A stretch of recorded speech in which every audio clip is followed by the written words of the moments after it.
Academia is more than a workplace. People choose to pursue a career in academia because they are passionate about science. They are eager to keep pushing the boundaries of our understanding of the world. Researchers have an important role in today's society, but they are also burdened with a huge pressure to perform, to compete, to sacrifice themselves. Now, academia is also a workplace. As such, it should provide reasonable conditions for researchers to thrive and give their best. Because researchers are people. People can crack under too much stress. It is time to start talking about mental health and well-being in academia, and to do something about it. This podcast is about researchers and their journey through the challenges of today's academia. This is a podcast about people. In this episode, we meet Dilara, a PhD student who found herself confused and isolated during the writing of her master thesis. Finally, someone stepped forward and helped her through that difficult time.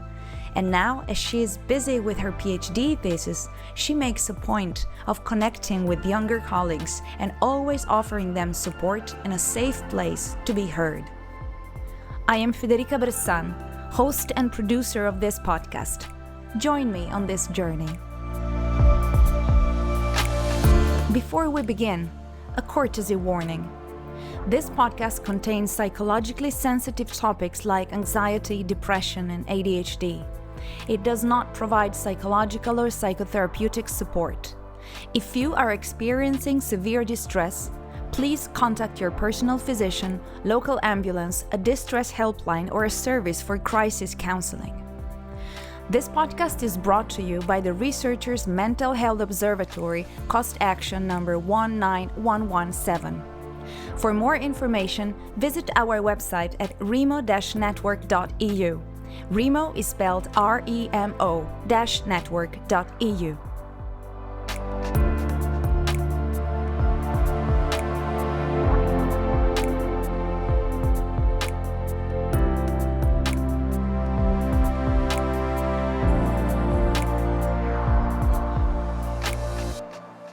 Dilara's story is inspiring because of the strength of her spirit, her determination to help herself and never give up, and to rarely place the blame on others, even when she could, and to keep calm through it all. Dilara has a background in psychology, and she says that this has equipped her with useful tools to manage herself through the rough times of graduate school. I asked her to share these tools, hoping that they may be useful to everyone listening, regardless of their background. But no matter how strong you are, you can always use some help. When you're stuck, when no one reaches out a hand, or seems to care or understands what you're going through, sometimes you meet someone who gives you exactly what you need, and they turn your whole situation around. For all intents and purposes, that person is the angel in your life. Dilara met someone like that, but let's start from the beginning. The story begins when Dilara was working as a research assistant while still completing her master's. She was the only master's student there, as all the other research assistants were PhD students, so a little ahead of her. Everything was going well, but then when my professor told me to actually start my master's thesis, I was so confused. I didn't know what to do basically because I never wrote a thesis before and I just didn't know where to start. So Dilara was stuck at the very beginning of her process. She needed someone to help her get started, as writing a master thesis was something new for her. She started asking the people around her, and her question was very simple. Where do I begin? Yeah, actually that was the basic question, like how did you write this thesis? How did you write this article? Legitimate questions for a master's student, right? And it goes to her credit that she was immediately proactive in asking what she didn't know. She was asking the people in her immediate surroundings, her colleagues. Let's hear what their response was. Their response was like, Yeah, it's easy. Just try to find one good article. For example, look at the references. Yes, I was doing all these things at that time, but the literature is so enormous. So the references as well, the academicians as well. It was so confusing for me. It's really nice to be encouraged, to have someone who tells you, you can do it, just go ahead. But when you don't know what to do, you need guidance. Encouragement is not enough. It's not that Dilara's colleagues didn't want to help, they were just not helpful. Why was that? Because maybe the research assistants, it's so easy for them to write a master thesis because it's just a master thesis. It's not like a PhD thesis. So it's easy. It can be done in a year.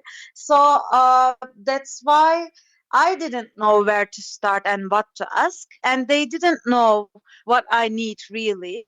And like others, as I said, they have all the things to do, they have all things to write, so they just said, so it's easy, you can just look at this and look at that, etc., those kind of things. Someone is missing in this picture. The supervisor. Isn't the supervisor supposed to teach you, to guide you through these crucial stepping stones of your training in academia? Isn't he or she the number one person to turn to for help?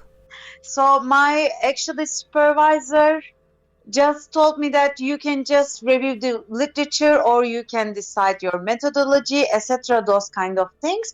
But at that time those were the complicated things for me, because yes, I know how to use Google or Google Scholar, that's for sure, but deciding on a methodology, like yes, we got so many courses on the research methods or the, I don't know, writing a proposal, etc., but this is the thesis and I didn't know where to start. And she was just saying me that, like, you can look at the literature, you can look at the methodology, but I didn't know what is the important things for me.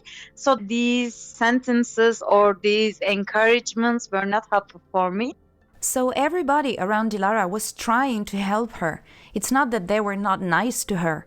They were supportive, encouraging her, telling her it's easy. But nobody was telling her how to do this easy thing.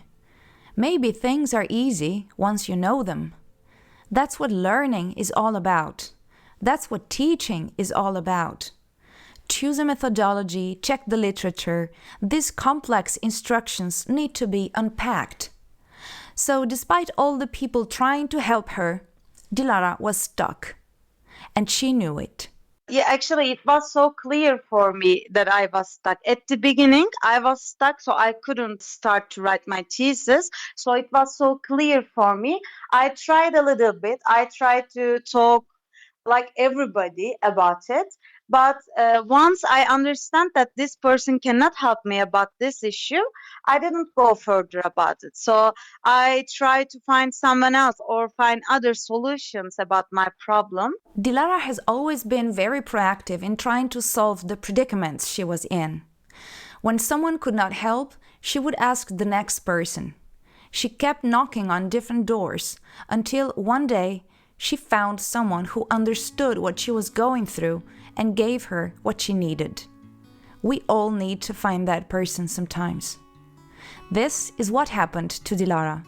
I talked with one other actually PhD student, and she really helped me so much. She just told me what she did step by step, like the baby steps. So this was really helpful and actually opened my way to start with my master thesis. Someone is finally breaking down complex tasks for Dilara, and she's able to jumpstart her thesis. What made this person's approach right? How was it different than that of the other people around Dilara? She really understands how much trouble I am going through, because she told me that, yeah, I felt the same issues like you were feeling now. So that's how actually I can understand you. And I started to ask specific questions like, She was telling me that, yes, I look at the literature, but like how? Just tell me about it. Then she started to answer in a detailed way about her journey. I asked detailed questions, and she really understand me because she went through all the, not maybe the same, but the similar process. So that's how we figured it out. It's worth taking note that this angel, quote unquote, Dilara met on her way didn't just have the competences to help her how to check the literature, etc., but the empathy to understand what she was going through.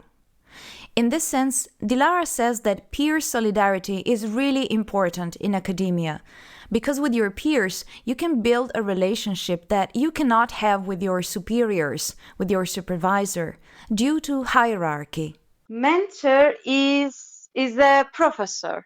Like, even you don't think about the hierarchy, there is still a hierarchy between you and your mentor, your supervisor. That's why it's a little bit hard to talk about everything clearly, because I am actually afraid of being judged, or like give the, I don't know, wrong messages to my supervisor. Because there is a hierarchy, I don't feel confident to talk more about myself to my supervisor. But when it's a peer relationship, it's not like this for me. It's much more comfortable, it's much more open for me, and I can ask about other professors, for example, other courses, if they are helpful or not. So for a professor, for example, it's hard for them to talk about other professors or other professors' courses if this is helpful or not.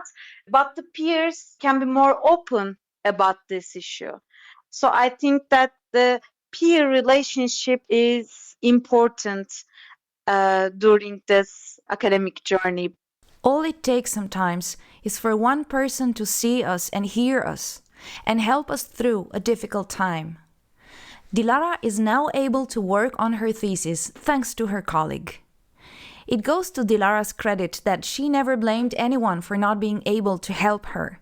On the contrary, she says that the moment she started progressing with her work, she learned to ask different questions, more specific questions, and she started receiving different answers. So once I get help from her, I thought that maybe I need to be more clear about myself.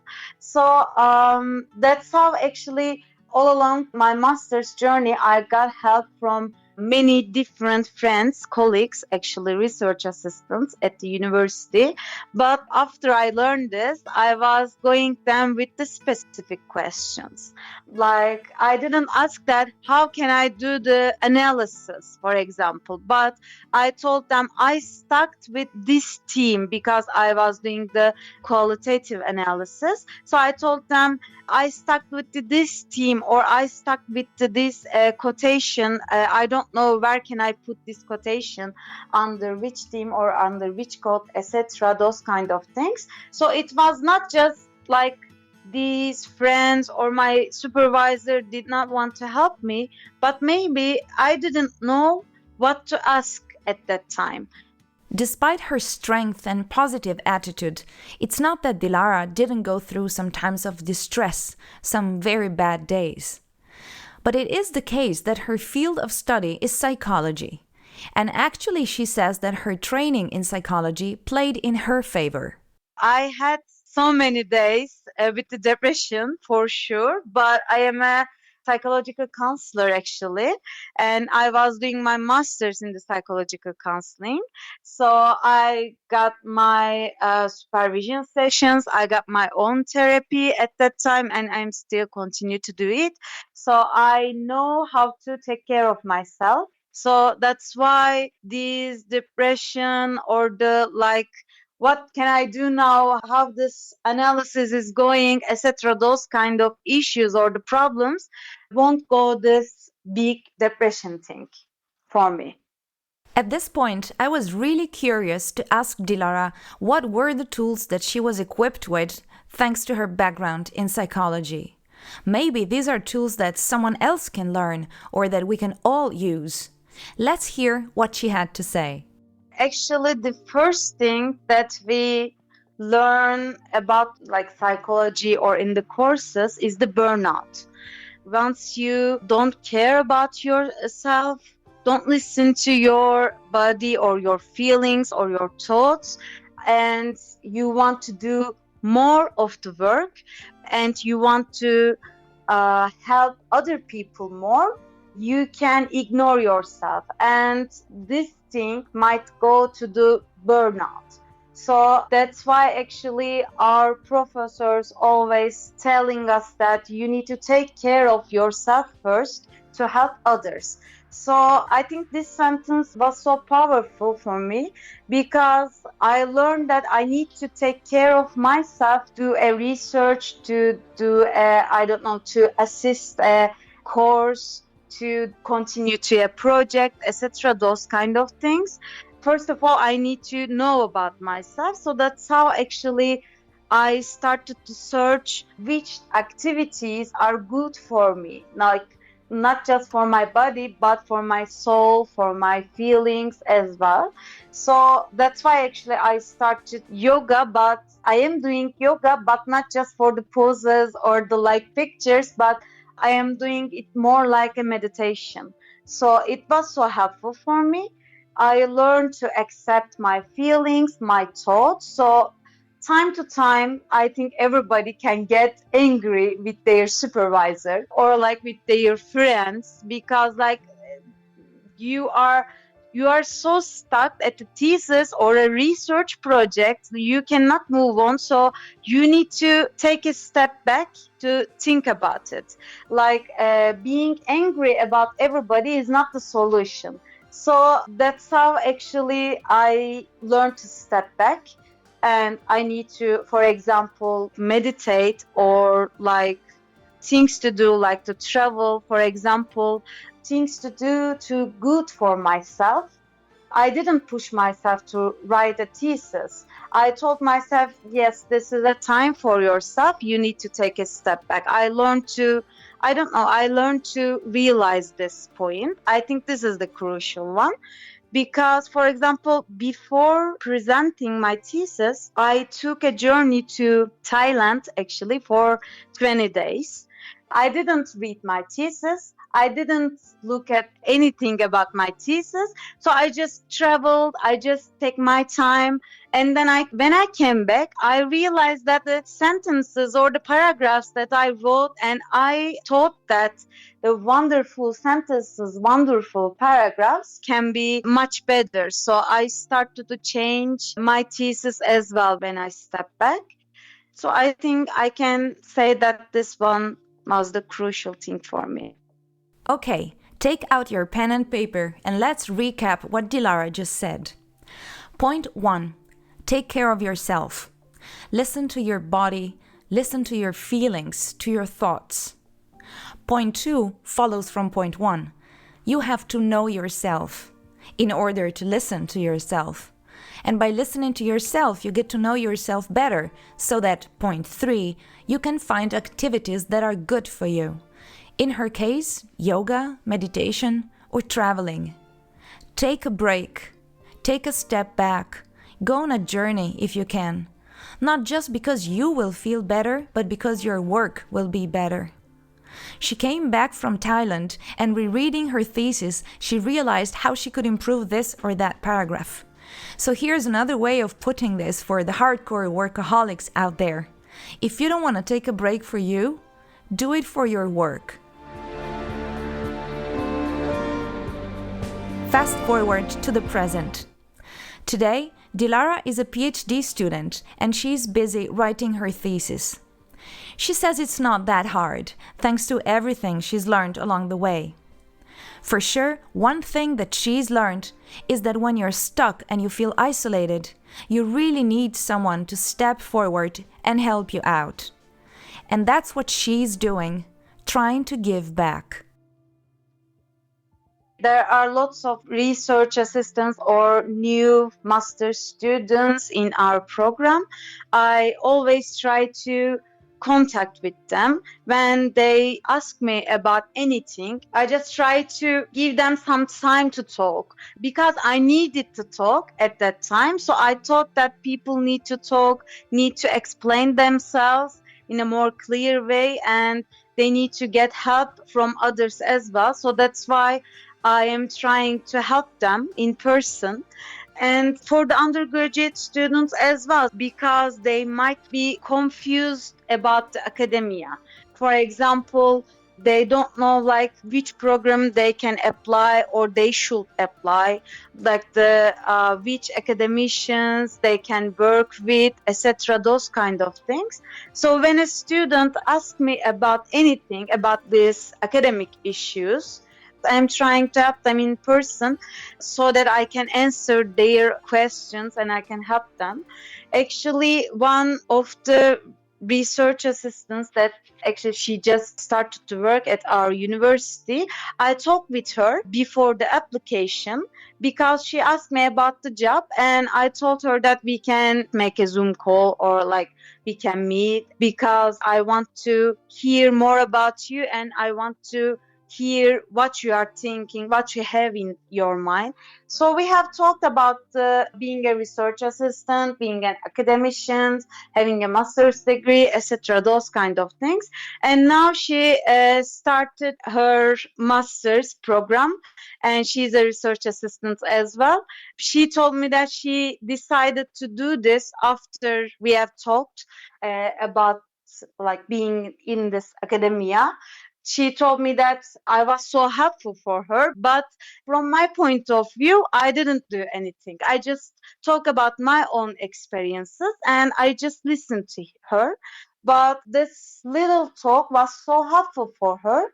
So that's why I am trying to just listen to the students and be there for them. Thank you for listening to this podcast. For more episodes, please check out our website at remo-network.eu. Remo is spelled REMO-network.eu. This podcast was brought to you by the Researchers Mental Health Observatory Cost Action number 19117. I am Federica Bressan and I am the host and producer of this podcast. Additional audio editing by Jeff Billens. Thank you to everyone who stepped forward and bravely shared their stories. You are teaching tools for the rest of us. And a final remark. Your well-being matters. This podcast does not provide psychological or psychotherapeutic support. If you are experiencing severe distress, please contact your personal physician, local ambulance, a distress helpline, or a service for crisis counseling. Now.